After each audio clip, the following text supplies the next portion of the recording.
Hi everyone and welcome back to my channel. I'm Ellie Snake Lady, and today I'm going to be doing something a little bit different and something that I've not actually done for a while. So I've done a series of videos in the past about snakes that I'd love to own if they weren't venomous, but this time I'm going to be talking about a snake I'd love to own if they weren't so finicky about being captive bred, as it were. So today I'm going to be talking about the dragon snake.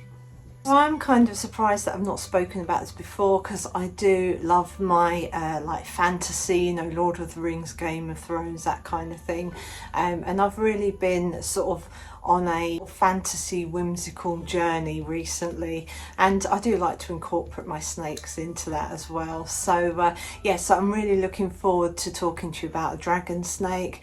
I'll just be describing it and you know, talking about its habitat, you know, where it lives, what it eats, etc, etc. So yes, I do have notes, so yeah, let's just get straight on with it, and thanks very much for watching.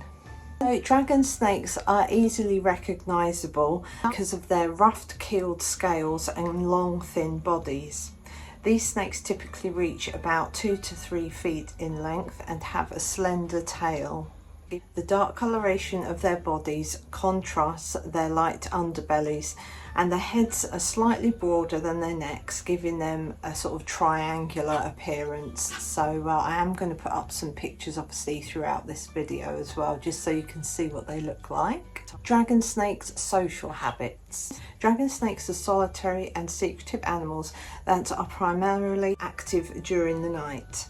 As a semi-fossorial, I hope I'm pronouncing that right, nocturnal species, they spend much of their time burrowed under leaf litter or hidden in shallow burrows, emerging mainly to hunt or move to a new location. Their elusiveness makes them difficult to observe in the wild, and even in captivity they require a setup that mimics their natural environment closely, with plenty of hiding spots and a water dish buried slightly to simulate the conditions they would experience in the wild. So in the wild, dragon snakes mainly feed on small fish, small frogs and tadpoles, but in captivity it can be quite difficult to get them to eat consistently, just because they're not really, I mean, they can be captive bred, but they're very difficult because they are fussy eaters and they are very sensitive to their environment around them. So to get them to consistently eat, you know, compared to a corn snake or a king snake, it could be quite difficult. The dragon snake environment. Dragon snakes are native to the humid forested regions of South Asia, and they specifically live across regions like Indonesia, Malaysia and Thailand, where they inhabit areas with lots of moist and soft loose soil. These snakes thrive in environments that offer plenty of cover, such as dense vegetation, leaf litter and access to water. Replicating this environment is crucial to establishing dragon snakes successfully. This includes maintaining high humidity levels, offering a few hides for the snake to retreat into, and providing a substrate that allows them to burrow. The life cycle of a dragon snake. Dragon snakes have fairly low reproductive rates, with females laying a small clutch of eggs after mating. They lay these eggs in moist hidden areas where they incubate until the hatchlings emerge.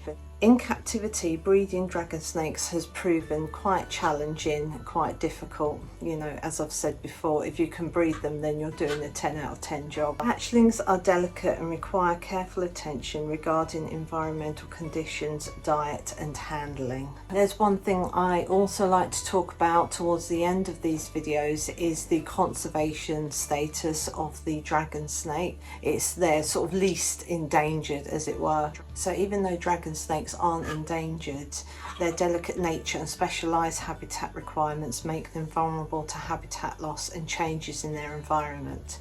Most wild-caught imports are particularly sensitive animals, and establishing dragon snakes in captivity is difficult, as I've said before. So I would love to have one. I would want like a mentor, someone who's, you know, bred dragon snakes successfully and they've thrived and all the rest of it.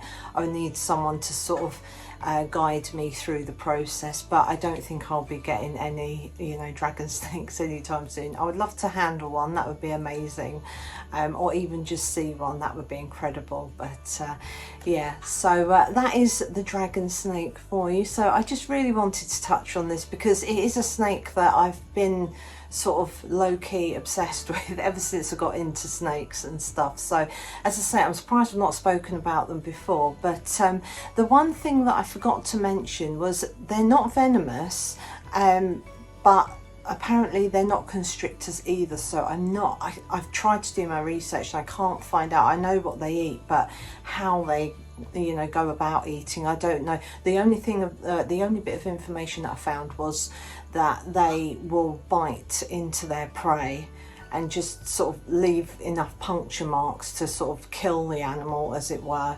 and then, you know, the snake starts eating its prey basically. So that does remind me of hoggies. They literally bite their food and then start eating it, but they do have venomous back fangs, hoggies do, whereas I think dragon snakes, as I say, as far as I can see, they're not constrictors or venomous. But if you know any better, then please correct me, because I'm not 100% sure. So that's it for now. So I hope you've got something out of this video and you've enjoyed it, and if you have, then please like and subscribe. And when you do subscribe, please hit that bell notification and click all so you get notifications for all my latest videos.